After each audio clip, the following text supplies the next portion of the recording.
இணையாண்ட குருநாதன் பொற்பாதம் போற்றி. இந்த ஜோதிடக்கலையை எனக்கு கற்றுக் கொடுத்த குருமார்களின் பாதம் தொட்டு உங்களையெல்லாம் சரவணபீடம் யூடியூப் சேனல் மூலம் சந்திப்பதிலே மற்றற்ற மகிழ்ச்சி. இது சரவணபீடம் ஆன்மீக ஜோதிட ஆராய்ச்சி மையம், கோவை.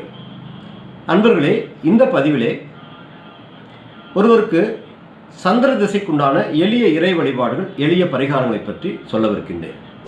இந்த சேனலை சப்ஸ்கிரைப் பண்ணாமல் இருந்தீங்கன்னா ஒரு முறை சப்ஸ்கிரைப் பண்ணிக்கோங்க. அப்படியே பக்கத்தில் ஒரு பெல் சிம்பிள் வரும், அதை ப்ரெஸ் பண்ணிக்கோங்க.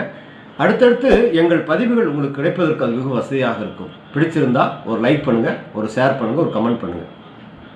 சந்திர திசை, ஒரு ஜாதகத்தில் சந்திர பகவான் திசை என்பது 10 ஆண்டுகள் நடக்கக்கூடிய திசை. சந்திரன் காலபுருஷனுக்கு 4ஆம் அதிபதி, சுகாதிபதி, ஆரோக்கியம் நிம்மதிக்கு உண்டான கிரகம், இடம் நிலம் வீடு சொத்துக்களுக்கு உண்டான கிரகம். அதே மாதிரி தாயாருக்கு உண்டான கிரகம் சந்திரன்.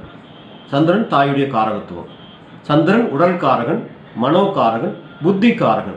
சந்திரன் தான் ஒரு மனிதனுக்கு உடம்பு, மனசு, புத்திக்கு அதிபதி.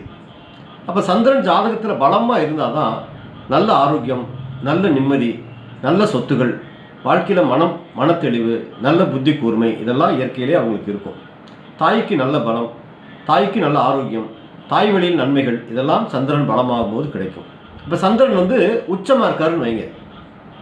இப்போ ரிஷபத்தில் சந்திரன் உச்சம். அப்படி சந்திரன் உச்சமாக இருக்கும்போது இந்த பண்புகள் எல்லாம் அவர்களுக்கு சிறப்பாக இருக்கும்.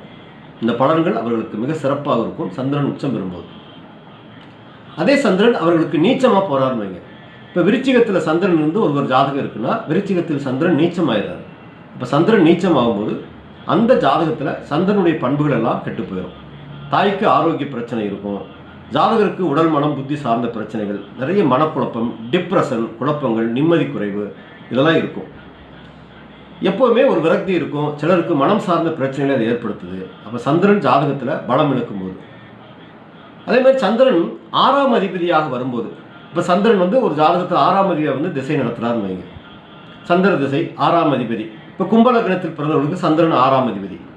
அப்போ சந்திர பகவான் 6ஆம் அதிபதியாக வரும்போது அந்த திசை அவர்களுக்கு மிகப்பெரிய கொடுமையான திசை. 6ஆம் இடம் சத்துருஸ்தானம். 6ஆம் இடம் நோய், கடன், வழக்கு, எதிரிகள், கெட்ட சம்பவங்கள், சிறை தண்டனை, இது 6ஆம் இடம். அப்போ 6க்குடைய திசை வரும்போது அந்த திசை அவர்களை 10 வருஷம் படாத பாடுபடுத்திடும். அப்படி உள்ளவர்களுக்கு அந்த எளிய இறை வழிபாடுகள் நிறைய பலம் கொடுக்கும். அதை 10 வருஷம் கடந்து போகிறதுக்கு சப்போர்ட் பண்ணும். அதே மாதிரி சந்திரன் ஒருவருக்கு நீச்சமாக இருந்து திசை நடத்துகிறாருன்னா அது அவங்களுக்கு மனநிலை பாதிக்குது. தாய்க்கு நிறைய பிரச்சனைகள் ஏற்படுத்துது. ஜாதகருக்கு ஒரு இளமையாக இருந்தால் கல்வி பாதிக்கப்படுது, மெமரி பவர் குறையுது, படித்ததெல்லாம் மறந்து போகுது. இதெல்லாம் சந்திரன் பலம் இழக்கும் போது அவர்களுக்கு கிடைக்குது. அதே மாதிரி சந்திரன் அஷ்டமாதிபதியாக வரும்போது, இப்போ தனுசு லக்னத்துக்கு சந்திரன் 8ஆம் இடத்துக்கு அதிபதியாக வருவார். அஷ்டமாதிபதி 8 திசை எதிரிக்கு கூட வரக்கூடாதுன்னு சொல்லுவாங்க. அப்போ சந்திரன் பாவியாக திசை வர்றாரு அப்படின்னா அந்த காலத்தில் 8ஆம் இடம் ஆயுள் ஸ்தானம். சந்திரன் கெட்டு போயிட்டாருன்னா நிறைய பேருக்கு ஆயுள் தோஷத்தை ஏற்படுத்துது. நிறைய கடன் பிரச்சனைகள், நிறைய பொருளாதார பிரச்சனைகள், நிறைய குடும்பத்தில் பிரச்சனைகள், நிம்மதி குறைவாகி நிறைய பேர் வாழ்க்கையில் ஊற விட்டே போயிடுறாங்க. நிறைய பேர் ஐபி கொடுத்துட்றாங்க. தொழிலில் நிறைய தோல்வியை சந்திக்கிறாங்க. வாழ்க்கை நிறைய இழப்புகளை ஏற்படுத்துது அஷ்டமாதிபதி திசை. நிறைய அவமானம், தோல்விகள். 8ஆம் இடம் தோல்வி, தடை, தோல்வி, அவமானம், இதெல்லாம் 8ஆம் இடம். அப்போ 8 திசை வரும்போது நிறைய பாதிப்புகளுக்கு உள்ளாகிறாங்க. தனுசு லக்னத்தில் பிறந்து சந்திரன் திசை நடக்கும்போது. அப்போ இந்த மாதிரி சந்திரன் ஜாதகத்தில் பலமாக இருந்து திசை நடத்தினா அது யோகம். ஏன்னா சந்திரன் ஒளி கிரகம். அப்போ சந்திரன் வளர்புறை சந்திரன், தேய்பிறை சந்திரன் அப்படின்னு 2 சந்திரன் இருக்குது. ஒருவர் பிறக்கும்போது வளர்புறை காலத்தில் பிறந்திருந்தால் அது சந்திரன் வளர்புறை சந்திரன்.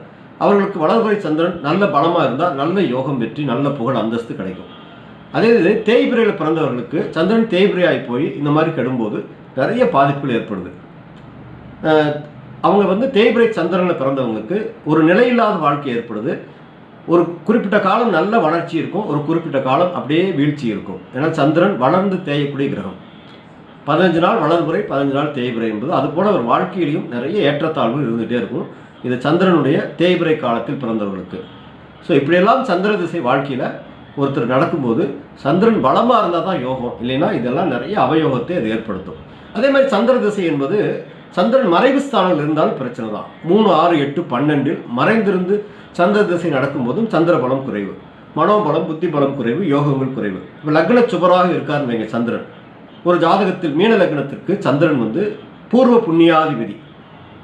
அந்த மாதிரி பூர்வ புண்ணியாதிபதி சந்திர திசை மிகப்பெரிய யோக திசை. அந்த மாதிரி திசை சந்திரன் போய் மறைஞ்சிருக்காரு, கெட்டு போயிட்டாரு, நீச்சமாக இருக்காருன்னா அதனால் பிரயோஜனம் இல்லை. ஸோ அந்த காலத்தில் சந்திர பலம் கூடக்கூடிய நல்ல வழிபாடுகள் செய்யும்போது தான் வெற்றிகள் கிடைக்கும். ஒரு ஜாதகத்தில் சந்திர திசை என்பது நன்மையா தீமையா என்று அவரவர் சுய ஜாதகத்தை ஆய்வு செய்து பார்க்கும்போது தான் அது தெரியும். அப்படி உங்களுக்கு சந்திரன் உங்கள் ஜாதகத்தில் நன்மை செய்ய முடியாத அமைப்பில் இருக்கார் அப்படின்னா அதற்குண்டான எளிய இறை வழிபாடுகளை செய்யலாம். என்னென்ன செய்யலாம் அப்படின்னா, சந்திரனுக்குரிய முக்கியமான ஸ்தலம் திங்களூர், தஞ்சாவூர் மாவட்டம் திருவையாறு பக்கத்தில் இருக்குது திங்களூர். கைலாசநாதர் அப்படிங்கிற சிவனுடைய டெம்பிள், அங்கே சந்திர பகவானுடைய நவகிரக ஸ்தலம். அங்கே வருடம் ஒரு முறையாவது போயிட்டு வர்றது. இந்த 10 வருஷ திசையில் வருடம் ஒரு முறை, முடிஞ்சால் 6 மாதத்துக்கு ஒரு தடவை. எப்போ எல்லாம் போகலாம் அப்படின்னா அவரவர் ஜென்ம நட்சத்திரம் வரக்கூடிய காலங்களில். ஒருவர் பிறந்த நட்சத்திரம் ஜென்ம நட்சத்திரம், அந்த நட்சத்திரம் மாதத்துக்கு ஒரு முறை வரும், அந்த நட்சத்திரம் அப்போ போகலாம். இல்லைன்னா திங்கட்கிழமை போய் அந்த வழிபாடு செய்யலாம். அங்கே சந்திர பகவானுக்கு வெண் வஸ்திரம் வாங்கி சாத்திட்டு, வெண்மை வஸ்திரம் வாங்கி சாற்றி நல்ல ஒரு பிரார்த்தனை வழிபாடு, அவரவர் வயதுக்குண்டான தீபங்கள் ஏற்றி அர்ச்சனை செய்து பச்சரிசி தானங்கள் கொடுப்பது சந்திர பலத்தை கூட்டும். இது சந்திரனுடைய தோஷத்தை நிவர்த்தி செய்யும். இந்த மாதிரி வழிபாடுகள். அதே மாதிரி இப்போ தூரமாக போக முடியாதவங்க பக்கத்திலே இருக்கக்கூடிய சந்திரனுக்குரிய பிரார்த்தனைகள் அப்படின்னா, சந்திரனுக்கு அதிதேவதை அம்பாள் பராசக்தி, சாந்தமான பெண் தெய்வங்கள், சாந்த சொருபணியாக இருக்கக்கூடிய பெண் தெய்வங்கள் அப்படின்னா காமாட்சி, மீனாட்சி, சாரதாம்பாள், கோணியம்மன், அதே மாதிரி மாரியம்மன், இந்த மாதிரி சாந்த தெய்வங்கள். அந்த மாதிரி அம்பாள் கோயிலில் போய் பௌர்ணமி காலங்களில் ஒரு தலவாழலை போட்டு அதில் 2 கிலோ பச்சரிசி பரப்பி 11 நெய் தீபம் அரிசி மேலே ஏற்றி வச்சு அந்த அம்பாளுக்கு பிரார்த்தனை செய்து அந்த பச்சரிசியை தானம் கொடுப்பது சந்திரபலம் கூடும். இது தொடர்ந்து பௌர்ணமி காலங்களில் செஞ்சுட்டே வரலாம். இன்னும் நல்ல எளிய வழிபாடுகள்னால் பசுவுக்கு தானங்கள் அடிக்கடி கொடுக்கலாம். நல்ல ஒரு வயதானவர்களுக்கு தானங்கள் அடிக்கடி கொடுக்கலாம். இது மாதிரிலாம் செய்யும்போது சந்திரபலம் கூடும்.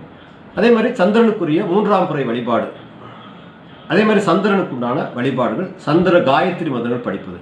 உதாரணமாக திங்கட்கிழமை அவரவர் வீட்டில் சந்திர ஓரைன்னு சொல்லக்கூடிய காலை 6 to 7 இந்த சந்திர ஓரையில் சந்திர பகவானுக்குரிய ஒரு எந்திரம் வைத்து, எந்திரங்கள் வாழ்க்கையில் வலிமையானது. ஒரு கோயிலில் தெய்வங்கள் பிரதிஷ்டை பண்ணாலும் கூட எந்திரத்தை வச்சு தான் பிரதிஷ்டை பண்ணுறாங்க. அது அந்த ஆற்றலை கிரகிக்க வல்லது. அப்போ சந்திரனுடைய எந்திரம் வைத்து ஒரு 5 முக விளக்கு, பஞ்சமுக தீபம் ஏற்றி சந்திர காயத்ரி மந்திரங்கள் படிப்பது. ஓம் பத்மத் வஜாய வித்மகே ஹேம ரூபாய தீமகி தன்னோ சோம பிரஜோதயா. இந்த சந்திர காயத்ரி மந்திரங்கள் படிப்பது சந்திர பலத்தை கூட்டும். இது மாதிரி சந்திர வழிபாடு தொடர்ந்து எடுப்பது, அம்பாள் வழிபாடு தொடர்ந்து செய்வது, அடிக்கடி பச்சரிசி தானங்கள் கொடுப்பது. இதை தாண்டி சந்திர காந்தக்கள்னு சொல்லக்கூடிய 3 ஸ்டோன் உடம்புல போட்டுக்கிறது. சந்திரன் லக்ன சுபராக இருக்கும் பட்சத்தில், சந்திரன் லக்ன பாவியாக இருந்தால் அந்த ஸ்டோன் போடக்கூடாது. லக்ன சுபரா இப்போ 5 குடைவனாகவோ பாக்கியாதிபதியாகவோ லக்னாதிபதியாக சந்திரன் இருக்கும்போது அந்த சந்திரகாந்தக்கள் உடம்புல போட்டுக்கலாம், அல்லது முத்து போட்டுக்கலாம். இது சந்திரனுடைய ஆற்றலை பலப்படுத்தி இந்த சந்திர திசைக்குண்டான யோகங்களை பலப்படுத்தும். எனவே சந்திர திசை நடப்பவர்கள் அவரவர் ஜாதகத்தை ஆய்வு செய்து நல்ல திசையா கெட்ட திசையா என்று பார்த்து அதற்குண்டான இந்த வழிபாடுகளை செய்து மிகப்பெரிய வெற்றிகளை வாழ்க்கையில் அடையலாம் என்று சொல்லி நான் வணங்கும் செந்திலாண்டவனை பிரார்த்தனை செய்து உங்களிடமிருந்து விடைபெறுவது கோவை முருகனடிமை. நன்றி, வணக்கம். சரவண பீடம் தமிழ் சேனலை சப்ஸ்கிரைப் பண்ணாதவங்க சப்ஸ்கிரைப் பண்ணிக்கங்க. அப்படியே பக்கத்தில் பெல் சிம்பலை பிரஸ் பண்ணிக்கங்க. அடுத்தடுத்து எங்கள் பதிவுகள் உங்களுக்கு கிடைப்பதற்கு வசதியாக இருக்கும். லைக் பண்ணுங்க, ஷேர் பண்ணுங்க, கமெண்ட் பண்ணுங்க.